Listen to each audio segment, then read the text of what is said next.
से अगर कोई पूछे इस बॉल को किसने बनाया और या इस एक्सपेंडेड बॉल को किसने बनाया, मैं कहूंगा कि चूंकि ये यूनिवर्स और इस यूनिवर्स की तमाम चीजें कॉन्टिंजेंट हैं, कॉन्टिंजेंट होने का मतलब ये होता है कि जो अपने एग्जिस्टेंस पे किसी के ऊपर डिपेंड करती हो, तो जाहिर है ये यूनिवर्स कॉन्टिंजेंट है। और अगर कोई चीज कॉन्टिंजेंट नहीं है तो मैं रिक्वेस्ट करूंगा कि मुझे दिखा दें कि कौन सी चीज यूनिवर्स में कॉन्टिंजेंट नहीं है, हम भी जरा गौर कर लें और हम भी देख लें।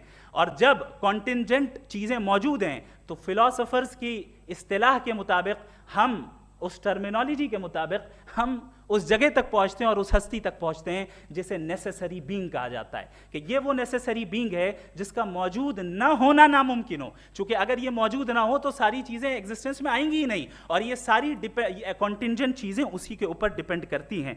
अब अगर आप ये सवाल करते हैं कि फिर उस हस्ती को किसने बनाया, फिर उसका कॉज क्या है, फिर उसका कॉज क्या है, फिर उसका कॉज क्या है, और एंडलेसली चले जाएं, इसे हम कहते हैं इन्फिनिट रिग्रेस ऑफ कॉजेज, जो कि लॉजिकल फैलेसी है। कॉन्सेप्चुअली इंफिनिटी पॉसिबल है। मिसाल के तौर पे न्यूमेरिकल्स 1 2 3 गिनते चले जाएं, इन्फिनिट नंबर्स हैं। मैं कॉन्सेप्चुअली बात नहीं कर रहा, प्रैक्टिकली रियलिटी में साबित करके दिखाएं कि infinite regress of causes possible हैं या नहीं। अगर पॉसिबल हैं तो हम मान लेंगे, मिसाल दे दें, और पॉसिबल नहीं है तो एक ही ऑप्शन बचता है जिसे हम कहते हैं नेसेसरी बीइंग। ऐसी नेसेसरी बीइंग जो इंडिपेंडेंट है, क्योंकि अगर वो डिपेंडेंट हुई तो वो नेसेसरी नहीं रहेगी। ऐसी इंडिपेंडेंट बीइंग जो इटर्नल है, अगर वो इटर्नल नहीं होगी, उसकी बिगिनिंग होगी तो वो खुद कॉन्टिंजेंट है। ऐसी बीइंग जो पावरफुल है, क्योंकि कॉन्टिंजेंट को एक्चुअलाइज करने के लिए पावर चाहिए। ऐसी बीइंग जो इंटेलिजेंट है और नॉलेजेबल है, क्योंकि ये यूनिवर्स स्पेसिफिक फॉर्म और स्पेसिफिक लॉज ऑफ नेचर के तहत प्रिसाइजली चल रहा है।